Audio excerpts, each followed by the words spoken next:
اس سے پہلے حصے میں ہم نے بات کی تھی کہ کیسے حضرت عیسیٰ علیہ السلام کے وصال کے بعد خوفناک دھواں آئے گا اور رات وسیع ہوگی، اور کیسے توبہ کا دروازہ بند ہوگا، جس کے بعد دابت الارض نامی جانور نکلے گا، اور اس کے بعد ایسی تیز ہوا چلے گی جس سے تمام اہل ایمان وفات پا جائیں گے۔ اس کے بعد کیا ہوگا اور کیسے تمام چیزیں بولنے لگیں گی، اور کس طرح جب سور پھونکا جائے گا تو تمام کی تمام چیزیں یہاں تک کہ آسمان اور تارے بھی فنا ہو جائیں گے۔ یہ سب کچھ جاننے کے لیے جڑے رہیے ویڈیو کے آخر تک۔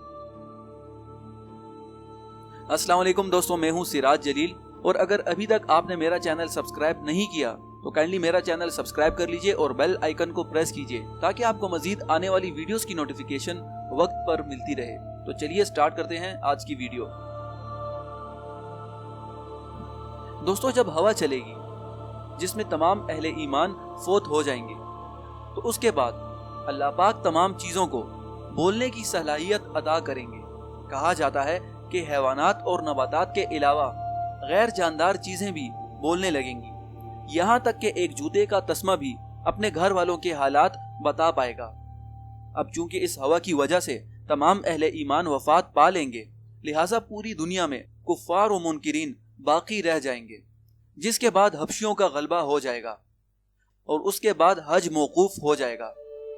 دوستو، اس وقت اللہ پاک قرآن پاک کو دلوں، کاغذوں اور زبانوں سے اٹھا لیں گے، اور پوری دنیا میں بے حیائی اور بے علمی اس قدر پھیل جائے گی کہ زمین پر اللہ پاک کا نام لینے والا کوئی نہ رہے گا۔ اس کے بعد قحط اور غارت گری کی آفتیں نازل ہونا شروع ہو جائیں گی، جس سے تمام جگہیں ویران ہو جائیں گی۔ دوستو، ان دنوں شام دوسرے ممالک کے لحاظ سے بہتر ہوگا، لہٰذا لوگ شام کا رخ کریں گے۔ دوستو، کچھ عرصے بعد جنوب سے بہت بڑی آگ نمودار ہوگی جو لوگوں کی جانب بڑھے گی۔ جب وہ تھک جائیں گے تو آگ بھی رک جایا کرے گی، اور جب دھوپ دوبارہ تیز ہوگی تو آگ بھی دوبارہ سے ان کا تعاقب کرے گی، اور لوگ اس آگ سے بھاگیں گے، اور اس طرح وہ آگ ان لوگوں کو ملک شام تک پہنچا دے گی، جس کے بعد یہ آگ غائب ہو جائے گی۔ دوستو، یہ قرب قیامت کی آخری علامات میں سے ہے۔ اس کے بعد لوگ 3-4 سال تک غفلت میں ہوں گے، اور دنیاوی نعمتیں اور اموال بکثرت ہو جائیں گے۔ جمعے کا دن ہوگا، اسی دن یوم عاشور بھی ہوگا کہ لوگ صبح ہوتے ہی اپنے اپنے کاموں میں مصروف ہو جائیں گے۔ سب کچھ ایک دم معمول کے مطابق ہوگا کہ اچانک لوگوں کو ایک لمبی آواز سنائی دے گی۔ یہی نفخ صور ہوگا۔ لوگ اس آواز کو سننے کے لیے اکٹھے ہوں گے کہ یہ عجیب آواز کس چیز کی ہے اور کہاں سے آ رہی ہے، کہ اچانک یہ آواز بجلی کی مانند کڑکدار ہوتی جائے گی، جس سے لوگ بے چین ہونے لگیں گے، اور جب یہ آواز پوری طرح سختی پر آ جائے گی تو ہیبت کی وجہ سے لوگ مرنا شروع ہو جائیں گے۔ اس کے بعد زلزلہ آئے گا، جس سے لوگ ڈر کر گھروں سے باہر آ جائیں گے۔